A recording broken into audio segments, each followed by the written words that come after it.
In this video, you're going to be looking at stress. So what is stress? What are the different types of stress?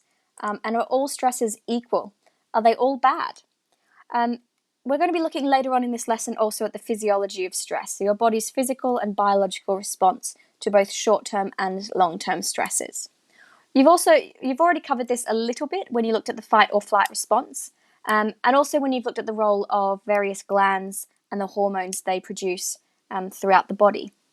But you'll be learning about a new pathway today, and we're particularly focusing on the effects of long-term stress on the body, and how the body learns to resist that stressor, and what the result of that chronic long-term stress actually is. And this will lead us on nicely to the next few lessons, which is looking at the diseases and the illnesses that long-term stress causes. So we're looking at the effects of cardiovascular health, mental health, and immunosuppression. So I hope this topic, although not one that you've looked at in great detail, I hope that this keeps you interested in psychology, and I hope that this is a useful topic for you, of course, now, but also into the future as well. So let's jump straight into it. What is stress? Stress has a number of different meanings, and it really depends on who you ask and which experts and the field in which they're speaking from. Some will refer to stress as the body's physiological response in stressful situations, so looking particularly at how the body responds physically and biologically when encountering something stressful. Stress can also refer to the actual demands from the environment that trigger this response, although in psychology we refer to these as stresses. So these are the things in one's life that causes them to feel that stress response. And we'll be looking at some examples of stresses in just a moment. But the definition of stress from a psychological perspective is the experience that we all experience from time to time, when the demands of our environment exceed our perceived ability to cope. When things just feel too much, when the environment is expecting too much from us, and we don't feel that we have the tools in place to deal effectively with that stressor. Notice how the word here is perceived. And so this is why stress is experienced differently from different people. And we'll be looking at the individual differences in stress and stress response later on. But this key word perceived is kind of key because it's all subjective.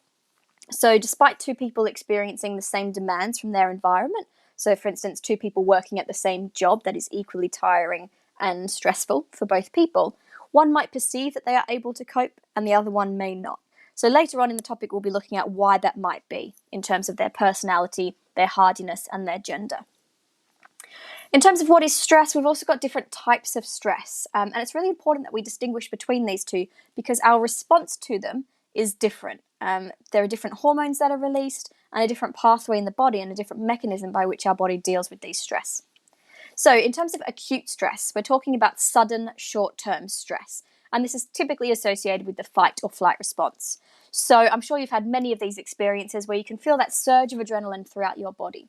It could be missing the bottom step on the stairs and all of a sudden your body springs into action and your reflexes are heightened to help you deal with that sudden immediate stressor. It could be putting your noise-cancelling headphones on and accidentally stepping out in a road, and then you hear a car horn sound and a car speed past you. Again, it's sudden, it's in response to a specific event, and it's usually short-lived. And our body responds via the SAM pathway, which we'll be learning about later on in this lesson. And here the main hormone that is released is adrenaline, and of course we know the effects of adrenaline on our body. What psychologists are perhaps more interested in is chronic stress, and this is long-term stress. This is when, rather than there being sudden exposure to a specific event, there's repeated exposure to events. And although the events themselves might not be significant, if they're ongoing or you've got many of these events in your environment, then you're likely to experience chronic stress. And chronic stress is really important to understand because this is the one that is likely to have the biggest impact on our physical and our mental health. And this, in a way, is because of how our body responds to chronic stress. And in addition to releasing adrenaline through the SAM pathway, our body is also releasing cortisol to deal with this long-term stress.